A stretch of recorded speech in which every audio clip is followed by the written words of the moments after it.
বাংলাদেশে 22 দিনের নিষেধাজ্ঞা কাটিয়ে জেলেরা আবারও শুরু করছে ইলিশ ধরা। এই ইলিশ উৎপাদন বৃদ্ধির জন্য সরকার চোখে পড়ার মতো কিছু পদক্ষেপ নিয়েছিল, সেটা আমরা বিভিন্ন গণমাধ্যম সোশ্যাল মিডিয়ায় আমরা দেখেছি। সেই পদক্ষেপগুলো কি কি? সরকার হেলিকপ্টার দিয়ে টহল দিয়েছিল যেন কোনো অবৈধভাবে জেলেরা যেন এই ইলিশ ধরা থেকে বিরত থাকে বা ধরতে না পারে, এবং ড্রোন দিয়েও টহল দিয়েছিল, সেটাও আমরা দেখেছি। বিভিন্ন আইন শৃঙ্খলা বাহিনীর তারা বেশ কিছু জেলেদের জাল সহ ঝাটকা মাছ সহ আটক করেছে, সেই খবরও আমরা সোশ্যাল মিডিয়া এবং পত্রপত্রিকায় দেখেছি।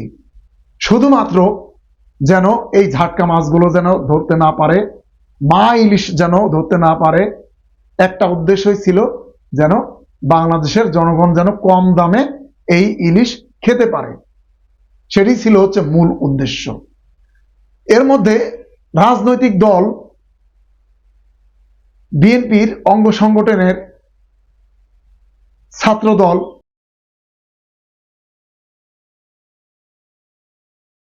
তারা মার্চ 4 ইলিশ কর্মসূচি পালন করেছে, সেটাও আমরা দেখেছি।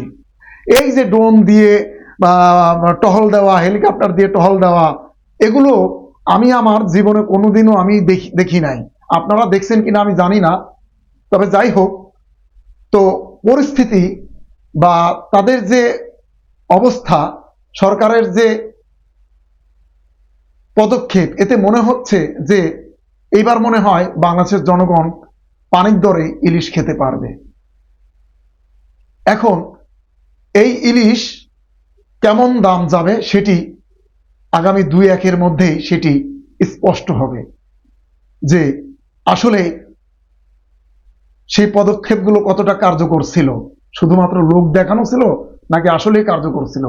যদিও এই 22 দিনের মধ্যে এই জেলেরা যখন ইলিশগুলো ধরে এনে ঘাটে নিয়ে আসে, তখন যেই দাদন ব্যবসায়ীরা থাকে এই এবং দাদন ব্যবসায়ীদের কাছ থেকে এই আড়তদাররা যখন ইলিশ সংগ্রহ করে নিয়ে এসে আড়তে নিয়ে আসে, তখন বাংলাদেশের বিভিন্ন প্রান্ত থেকে ইলিশ বা মাছ ব্যবসায়ীরা সেখান থেকে ইলিশগুলো সংগ্রহ করে এবং বাংলাদেশের বিভিন্ন বড় বড় মার্কেটে তা বিক্রি করা হয়। খুচরা ব্যবসায়ীরা সেখান থেকে নিয়ে এসে ছোট ছোট বাজার বা বড় বড় বাজারে সেটা খুচরা দামে বিক্রি করা হয়। এখন এই যে একটা ইলিশ প্রক্রিয়ার যে একটা চেইন, সেই চেইনে বাংলাদেশের সরকার কতটা পদক্ষেপ নিয়েছে সেটি কিন্তু এই 22 দিনের মধ্যে কিন্তু সেই রকম ভাবে কিন্তু কোনো পত্রপত্রিকায় বা মিডিয়ায় বা সোশ্যাল মিডিয়ায় এই ধরনের খবর কিন্তু আমরা পাই নাই। আসলে এখন এটি বোঝা যাবে যে ইলিশ কি পূর্বের দামই থাকবে নাকি অনেকটা কমে সাধারণ মানুষের হাতের নাগালের থাকবে।